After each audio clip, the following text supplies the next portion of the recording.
ఊహించని రీతిలో Jubilee hills bypoll కు భారీగా నామినేషన్లు దాఖలయ్యాయి. ఈ బైపోల్ ను రాజకీయ పార్టీలు ప్రతిష్టాత్మకంగా తీసుకున్నాయి.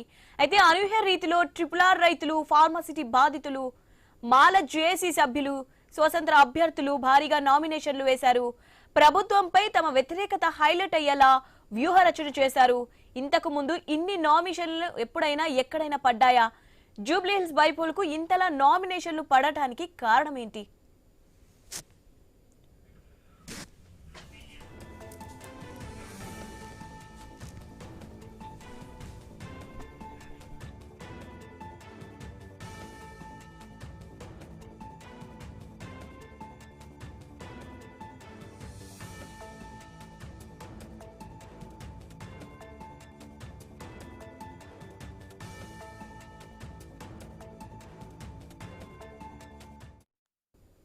జూబ్లీ హిల్స్ ఉప ఎన్నికకు మొత్తం 321 నామినేషన్లు దాఖలయ్యాయి.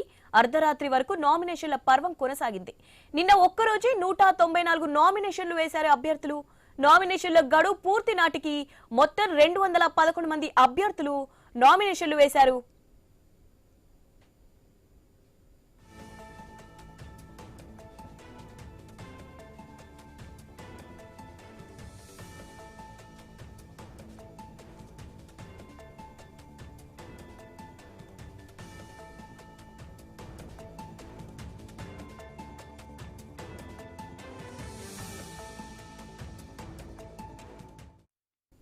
నేడు జూబ్లీ హిల్స్ ఉప ఎన్నిక నామినేషన్లను పరిశీలించనున్నారు అధికారులు. నామినేషన్ల ఉపసంహరణకు ఈ నెల 24 వరకు గడువు ఇచ్చారు. నవంబర్ 11న పోలింగ్, 14న కౌంటింగ్ జరగనుంది.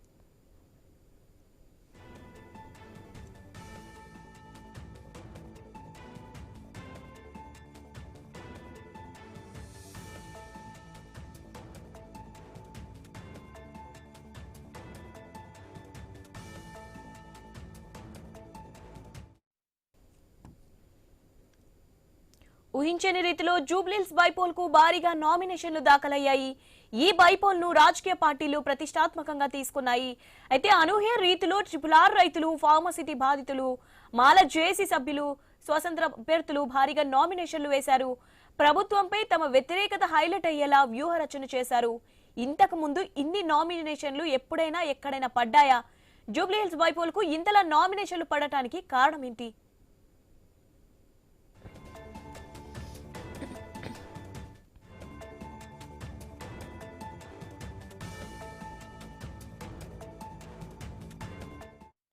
జూబ్లీ హిల్స్ ఉప ఎన్నికకు మొత్తం 321 నామినేషన్లు దాఖలయ్యాయి. అర్ధరాత్రి వరకు నామినేషన్ల పర్వం కొనసాగింది. నిన్న ఒక్కరోజే 194 నామినేషన్లు వేశారు అభ్యర్థులు. నామినేషన్ల గడువు పూర్తి నాటికి మొత్తం 211 మంది అభ్యర్థులు నామినేషన్లు వేశారు. నేడు జూబ్లీ హిల్స్ ఉప ఎన్నిక నామినేషన్లు పరిశీలించనున్నారు అధికారులు. నామినేషన్ల ఉపసంహరణకు ఈ నెల 24 వరకు గడువు ఇచ్చారు. నవంబర్ 11న పోలింగ్, 14న కౌంటింగ్ జరగనుంది.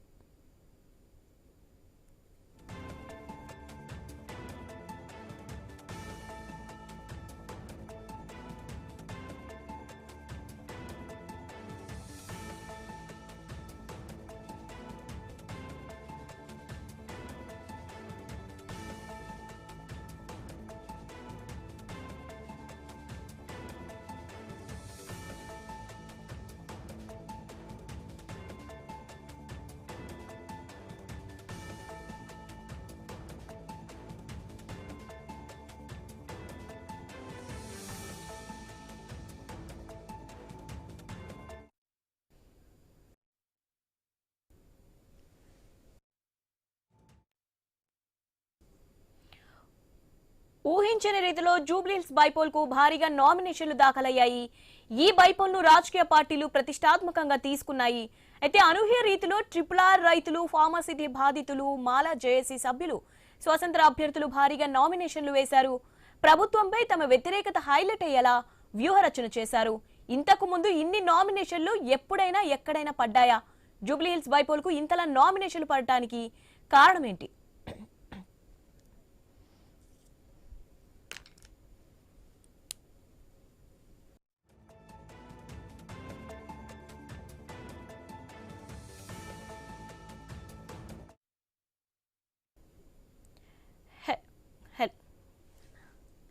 రైట్. ఈ జూబ్లీహిల్స్ పోలింగ్ సంబంధించి డీటెయిల్స్ తెలుసుకుందాం. దీనిపై మాట్లాడడానికి మనతో ఉన్నారు వరుణ్ వల్ల గారు, high court advocate. Hello sir, good morning.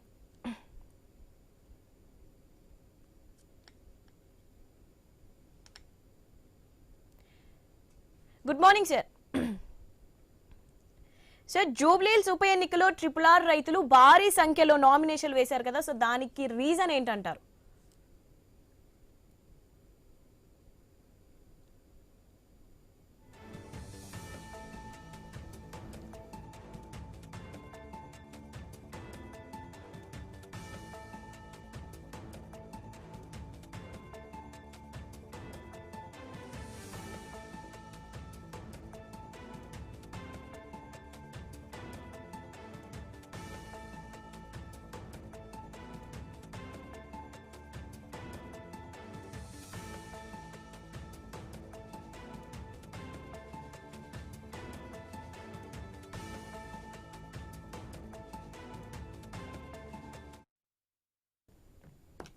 Jubilee Hills ఎన్నికల్లో RRR రైతులు భారీ సంఖ్యలో నామినేషన్లు వేయడానికి గల కారణాలేంటి?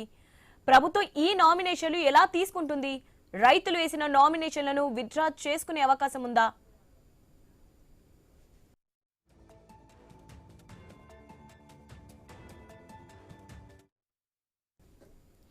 రైట్. ఊహించని రీతిలో జూబ్లీహిల్స్ బైపోల్ కు భారీగా నామినేషన్లు దాఖలయ్యాయి. ఈ బైపోల్ ను రాజకీయ పార్టీలు ప్రతిష్టాత్మకంగా తీసుకున్నాయి. అయితే అనూహ్య రీతిలో RRR రైతులు, ఫార్మాసిటీ బాధితులు, మాల జేఏసీ సభ్యులు, స్వతంత్ర అభ్యర్థులు భారీగా నామినేషన్లను వేశారు. ప్రభుత్వంపై తమ వ్యతిరేకత హైలైట్ అయ్యేలా వ్యూహరచనకు చేశారు. ఇంతకు ముందు ఇన్ని నామినేషన్లు ఎప్పుడైనా ఎక్కడైనా పడ్డాయా? జూబ్లీహిల్స్ బైపోల్ కు ఇంతలా నామినేషన్లు పడటానికి కారణం ఏంటి? జూబ్లీహిల్స్ ఉప ఎన్నికకు మొత్తం 321 నామినేషన్లు దాఖలయ్యాయి. అర్ధరాత్రి వరకు నామినేషన్ల పర్వం కొనసాగింది. నిన్న ఒక్కరోజే 194 నామినేషన్లు వేశారు అభ్యర్థులు. నామినేషన్ల గడువు పూర్తి నాటికి మొత్తం 211 మంది అభ్యర్థులు నామినేషన్లు వేశారు. నేడు జూబ్లీహిల్స్ ఉప ఎన్నిక నామినేషన్లు పరిశీలించనున్నారు అధికారులు. నామినేషన్ల ఉపసంహరణకు ఈ నెల 24 వరకు గడువు ఇచ్చారు. నవంబర్ 11న పోలింగ్, 14న కౌంటింగ్ జరగనుంది.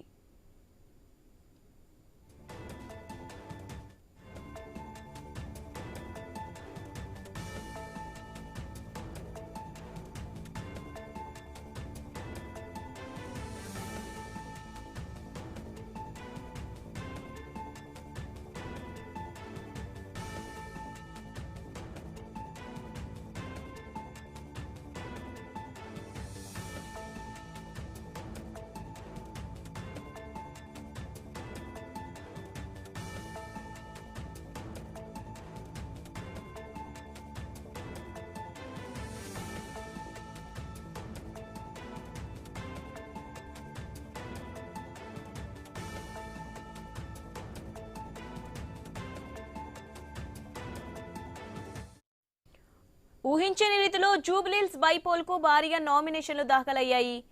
ఈ బైపోల్ ను రాజకీయ పార్టీలు ప్రతిష్టాత్మకంగా తీసుకున్నాయి. అయితే అనూహ్య రీతిలో RRR రైతులు, ఫార్మసిటీ బాధితులు, మాల జేఏసీ సభ్యులు, స్వతంత్ర అభ్యర్థులు భారీగా నామినేషన్లు వేశారు.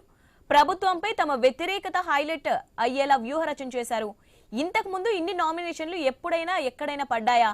జూబ్లీహిల్స్ బైపోల్ కు ఇంతలా నామినేషన్లు పడటానికి కారణం ఏంటి? జూబ్లీహిల్స్ ఉప ఎన్నికకు మొత్తం 321 నామినేషన్లు దాఖలయ్యాయి. అర్ధరాత్రి వరకు నామినేషన్ల పర్వం కొనసాగింది. నిన్న ఒక్కరోజే 194 నామినేషన్లు వేశారు అభ్యర్థులు. నామినేషన్ల గడువు పూర్తి నాటికి మొత్తం 211 మంది అభ్యర్థులు నామినేషన్లను వేశారు. నేడు జూబ్లీహిల్స్ ఉప ఎన్నిక నామినేషన్లు పరిశీలించనున్నారు అధికారులు. నామినేషన్ల ఉపసంహరణకు ఈ నెల 24 వరకు గడువు ఇచ్చారు. నవంబర్ 11న పోలింగ్, 14న కౌంటింగ్ జరగనుంది.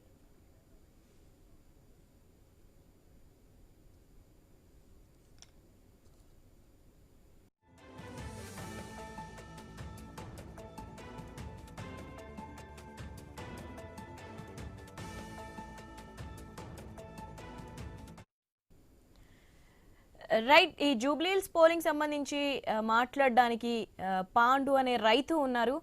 Hello sir, good morning. Good morning madam. Sir, ఈ నామినేషన్లు వేయడం వల్ల ఓట్లు చీలే అవకాశం ఉంది కదా, సో దీని వల్ల ప్రభుత్వానికి ఉపయోగం కదా, ఎలా చూడొచ్చు మనం అంటారు దీన్ని? మేడం, మేము ప్రభుత్వానికి వ్యతిరేకంగానో మేము ఓట్లు చీల్చాలన్న ఉద్దేశం అయితే మా రైతులకు లేదు. మా రైతుల బాధల్లా ఒకటే మేడం, మేము మొదటి నుంచి వ్యవసాయం మీద ఆధారపడే కుటుంబాలు, మా జీవన ఉపాధి అది కాబట్టి మేము ప్రభుత్వానికి ఎన్నోసార్లు మా విన్నపాలు విన్నవించినాము. ఎక్కడైనా రైతు ఇచ్చిన విన్నపాలకు ఏ ఒక్క అధికారులు కానీ ఎవ్వరు కానీ స్పందించకపోవడంతో ఈ రోజు జూబ్లీస్ కు వచ్చి అక్కడ హైదరాబాద్ లో మాకు అసలు తెలియదు. ఊర్లలో జీవనం సాగించే వ్యవసాయ ఒక రైతు హైదరాబాద్ కు వచ్చి నామినేషన్ వేసినంటే మా మనోవేదన, మా బాధ ఎంత ఉందన్నది మీరు అర్థం చేసుకోవాలని ఈ ఐన్యూస్ ద్వారా పబ్లిక్ రాష్ట్ర ప్రభుత్వానికి విన్నవించుకుంటున్నాం మేడం. సరే, అయితే మీ నిరసన ఏంటి అంటే కేంద్ర ప్రభుత్వం పైననా లేదంటే రాష్ట్ర ప్రభుత్వం పైననా, ఏం చెప్తారు? రెండు మేడం, ఈ కేంద్రం ప్రభుత్వం కూడా రాష్ట్ర ప్రభుత్వం మీద చెప్తుంది. మేము అందరినీ కలిసినాం, కేంద్ర మినిస్టర్లను కూడా కలిసినాము, కిషన్ రెడ్డి గారిని కలిసినాము, బండి సంజయ్ని కలిసినాము, ఈటల రాజేందర్ వాళ్ళందరూ కలిస్తే రాష్ట్ర ప్రభుత్వం అలాట్మెంట్ మేము చేంజ్ చేస్తుంటే మాకు ఎలాంటి అభ్యంతరం లేదు, ఈ భూసేకరణ చేయాల్సిందంతా రాష్ట్ర ప్రభుత్వమే అని చెప్తుంది. రాష్ట్ర ప్రభుత్వం దగ్గరికి పోయి మేము ఎమ్మెల్యేలు, మినిస్టర్ కోమరెడ్డి గారిని కానీ ఇక్కడ ఉన్న ఎమ్మెల్యేలను కానీ అందరం కలిస్తే ఇది కేంద్రం ప్రాజెక్టు, ఇది కేంద్రం చేయాలి, రాష్ట్రానికి ఏం సంబంధం లేదని వీళ్ళు వాళ్ళ మీద తప్పించుకుంటున్నారు, వాళ్ళు వీళ్ళ మీద చెప్పి తప్పించుకుంటున్నారు. మేము అనేది ఏంటంటే మేము ఫస్ట్ మొదటి అలాట్మెంట్ అంటున్నాం. మేమంటే ఓఆర్ఆర్ నుంచి 40 కిలోమీటర్లు పోవాలనేది నిబంధన ఉన్నది. దాని ప్రకారం ఎన్నిసార్లు అలాట్మెంట్ ఎందుకు చేంజ్ చేస్తున్నారు? ఈ రీజనల్ రింగ్ రోడ్ లో మొత్తంలో కూడా ఏ ఒక్క రాజకీయ నాయకుల భూములు పోకుండా వంకలు డింకలుగా చేసుకుంటా వాళ్ళకు అనుకూలంగా మార్చుకున్నారే తప్ప ఇది శాస్త్రీయ పద్ధతిలో లేదని చెప్తున్నాం మేడం. అయితే మరి మీరు నామినేషన్ విత్డ్రా చేసుకునే ఛాన్సెస్ ఏదైనా ఉందంటారా? లేదు మేడం, మాకు న్యాయం జరిగేంత వరకు మా పోరాటాన్ని ఆపము, నామినేషన్ కూడా ఎలా ఎట్టుపట్టులో విత్డ్రా చేసుకోము. మా మీద కూడా చాలా పోలీసు వాళ్ళతోటి కానీ ఇంకా వేరే విధంగా కానీ మమ్మల్ని చాలా ఇబ్బందులు చేశారు. నేను ఇప్పుడు నామినేషన్ వెళ్ళాను. నేను గతంలో భువనగిరి శాసనసభ మన 2023లో అయినప్పుడు నేను నామినేషన్ ఇక్కడ చేసినాము. మేము పోటీల్లో ఉంటాము, ఎలాంటి ఎట్టుపడుతుందో తప్పుకున్నాం. మాకు ప్రభుత్వం ఏదైనా వచ్చి హామీ, ఇక్కడ కూడా భువనగిరిలో కూడా అప్పుడు హామీ ఇచ్చి నేను నిలబడ్డప్పుడు అలాట్మెంట్ మేము చేంజ్ చేస్తాము, మేము కాంగ్రెస్ ప్రభుత్వం వస్తే మీకు న్యాయం చేస్తాము, అలాట్మెంట్ చేంజ్ చేస్తాము. ఇది మున్సిపల్ ప్రాంతాల నుంచి పోతుంది. ఇప్పుడు చౌటుప్పల్ కానీ, గజ్వేల్ కానీ, భువనగిరి కానీ మున్సిపల్ మధ్య నుంచి ఒక జాతీయ రహదారి పోతుంది మేడం. ఇక్కడ స్థానిక కౌన్సిలర్లు, స్థానిక కమిషనర్ వీళ్ళందరూ ఏకగ్రీవ తీర్మానం చేసి మున్సిపల్ మధ్య నుంచి వస్తే 2-3 భాగాలుగా విడిపోతుంది మున్సిపల్. ఈ రింగ్ రోడ్ ను కొంచెం దూరం పెంచాలి, 40 కిలోమీటర్లు పెంచాలని ఇక్కడ ఏకగ్రీవ తీర్మానం చేసినా స్థానికంగా ఉన్న కౌన్సిలర్ల కానీ వీళ్ళకు కానీ ఎలాంటి ప్రాధాన్యత ఇవ్వలేదు ప్రభుత్వం. మరి ప్రధాన పార్టీలు ఏదైనా మిమ్మల్ని సంప్రదించాయా అంటారా?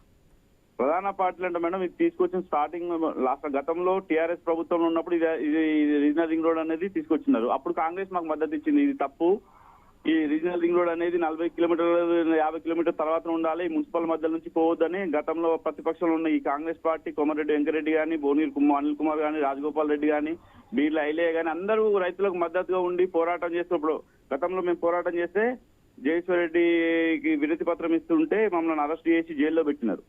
మా ప్రాంతంలో 14 రోజులు నల్లగొండ జైల్లో పెట్టినారు.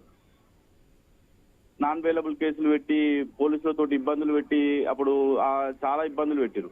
వీళ్ళు మీ కాంగ్రెస్ ప్రభుత్వ వాళ్ళు మాకు హామీలు ఇచ్చి మాకు అండగా ఉంటాయని చెప్పేసి వాళ్ళు ప్రభుత్వంలోకి వచ్చిన తర్వాత ఇప్పుడు సేమ్ అదే పద్ధతిలో వాళ్ళు అదే అలాట్మెంట్ అంటారు, అల్లే పోతున్నారు తప్ప వీళ్ళు కూడా ఏం చేయలేకపోతారు.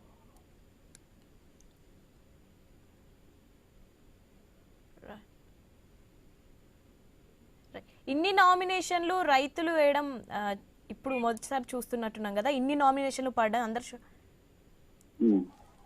ఎంతమంది నామినేషన్లు వేశారంటారు దగ్గర రైతులు? మా త్రిపుల రైతులు మాత్రం దగ్గర 11-12 మంది ఇచ్చారు మేడం. ఫార్మాసిటీ వాళ్ళు 20-25 మంది ఇచ్చారు. ఇంకా వేరే విధంగా ఉన్న రైతులు వాళ్ళు ఇబ్బందులు ఉన్న వాళ్ళు కూడా ఇచ్చి మొత్తం రైతులు 50 మంది పైన ఇచ్చినారు మేడం.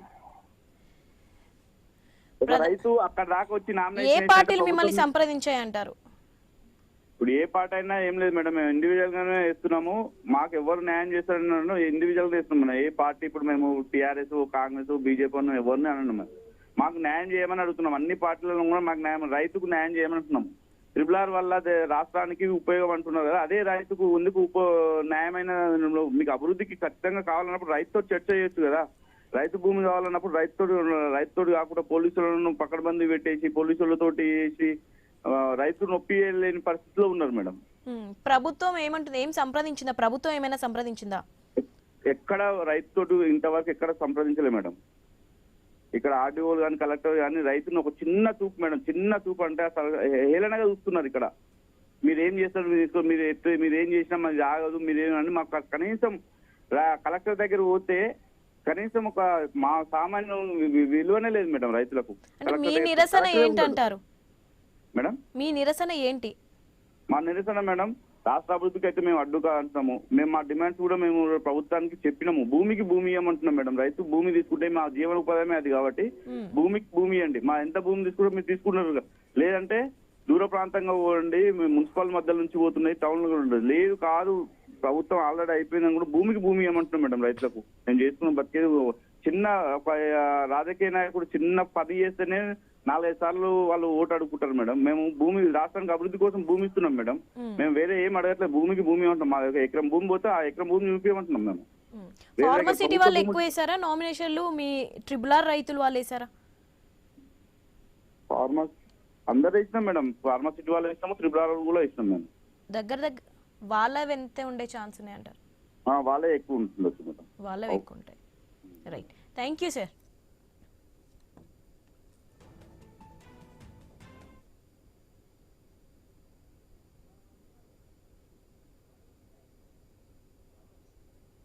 రైట్, ఊహించని రీతిలో జూబ్లీహిల్స్ బైపోల్ కు భారీగా నామినేషన్లు దాఖలయ్యాయి. ఈ బైపోల్ ను రాజకీయ పార్టీలు ప్రతిష్టాత్మకంగా తీసుకున్నాయి. అయితే అనూహ్య రీతిలో ట్రిపుల్ రైతులు, ఫార్మసిటీ బాధితులు, మాల జేఏసీ సభ్యులు, స్వతంత్ర అభ్యర్థులు భారీగా నామినేషన్లను వేశారు. ప్రభుత్వంపై తమ వ్యతిరేకత హైలైట్ అయ్యేలా వ్యూహరచన చేశారు. ఇంతకు ముందు ఇన్ని నామినేషన్లను ఎప్పుడైనా ఎక్కడైనా పడ్డాయా? జూబ్లీహిల్స్ బైపోల్ కు ఇంతలా నామినేషన్లు పడటానికి కారణాలేంటి?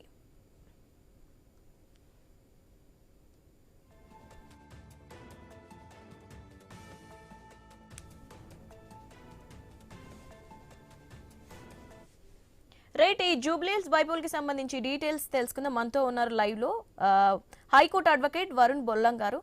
Hello sir, good morning. Morning అండి. సార్, చూస్తూనే ఉన్నాం ఈ నామినేషన్లు. జూబ్లీహిల్స్ ఉప ఎన్నికలో ట్రిపుల్ రైతులు భారీ సంఖ్యలో నామినేషన్లు వేశారు.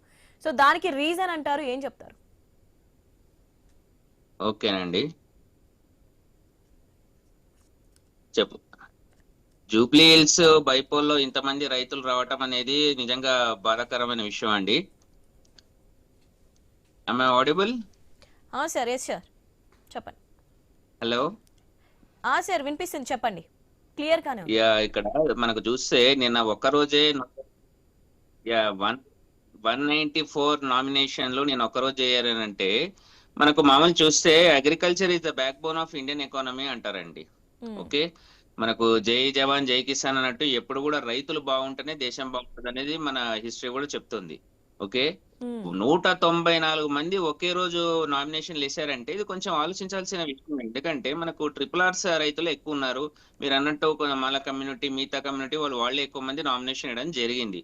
ఎందుకంటే వాళ్ళకు ఇచ్చిన ఫస్ట్ అలాట్మెంట్ వరకు వాళ్ళకు ఓకే ఉంది, కానీ ఇచ్చిన భూములు ఏవైతే ఉన్నాయో అది సెకండ్ అలాట్మెంట్ కింద అది అంతా అవకతవకలు ఉండటం, వాళ్ళకి కరెక్ట్ గా రాకపోవడము, మెయిన్ గా గవర్నమెంట్ వాల్యూకి వాళ్ళకి ఇవ్వటం అనేది వీళ్ళకి నచ్చట్లేదు.